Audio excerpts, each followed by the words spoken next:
经典演说篇我们来回顾一下前面一篇这个前面讲过罗斯福总统第132集演说，分两段把它念完这下半段意思前面都讲过了所以这边只念一下子。A nation like a person has a body that must be fed and clothed and housed, invigorated and rested in a manner that measures up to the objectives of our time.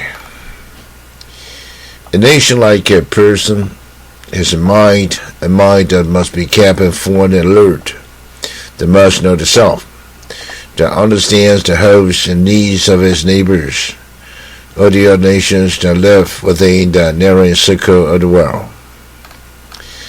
And a nation like a person has something deeper, something more permanent, something larger than the sum of all its parts. It is that something which matters most to its future, which calls for the most sacred guarding of its present. It is a thing for which we find it difficult, even impossible, to hit upon a single simple word.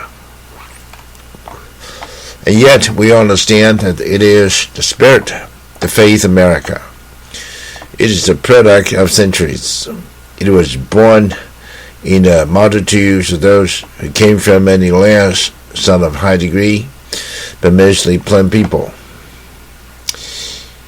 He sought here early and late to find freedom more freely. The democratic aspiration is no mere recent phase in human history. It is human history. It permeated the ancient life of early peoples. It blazed anew in the Middle Ages. It was written in Magna Charta. In the Americas, its impact has been irresistible. America has been the new world and known tongues to our peoples, not because this continent was a newfound land, but because others who kinship believe they could create upon this continent a new life, a life that should be new in freedom. Its vitality was written into our own Mayflower Compact, into the Declaration of Independence, into the Constitution of the United States, into the Gettysburg Address. Those who first came here to carry out the lines of their spirit, and the millions who followed in the stock that sprang from them, or have moved forward constantly and consistently toward an ideal which in itself has gained stature and clarity with each generation. The hopes of the Republic cannot forever tolerate either undeserved poverty or self-serving wealth. We know that we still have far to go, that we must more greatly build the security and the opportunity and knowledge of every citizen in a measure justified by the resources and the capacity of the land. But it is not enough to achieve these purposes alone. It is not enough to clothe and feed the body of this nation, and instruct and inform its mind.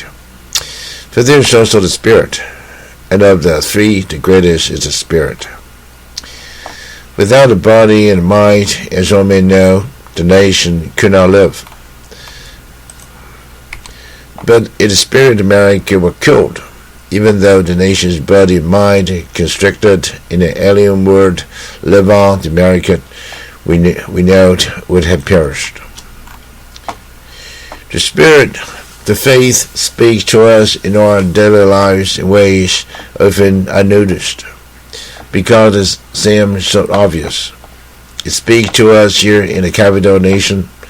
It speaks to us through the process of governing in the sovereignties of 48 states. It speaks to us in our centuries, in our cities, in our towns, and in our villages. It speaks to us from the other nations of the hemisphere, and from those across the seas, the enslaved as well as the free. Sometimes we fail to hear the heed of those voices of freedom, because to us the privilege of our freedom is such an old story. The destiny of America was proclaimed in words of prophecy spoken by our first president in his first inauguration in 1789. Words almost directed, it would seem, to this year of 1941. The preservation of sacred fire of liberty and destiny of the Republican model of government is justly considered. Deeply, finally, stake of the experiment is entrusted to the hands of the American people. If we lose the sacred fire, if we let it be smothered with doubt and fear, then we shall reject the destiny which Washington strove so violently and so triumphantly to establish. The preservation of the spirit and faith of the nation does and will furnish the highest justification for every sacrifice that we may make in the cause of national defense. In the face of creative powers never before encountered, our strong purpose is to protect and to perpetuate the integrity of democracy. For this, we muster the spirit of America and the faith of America. 好，我们这一集念到这里。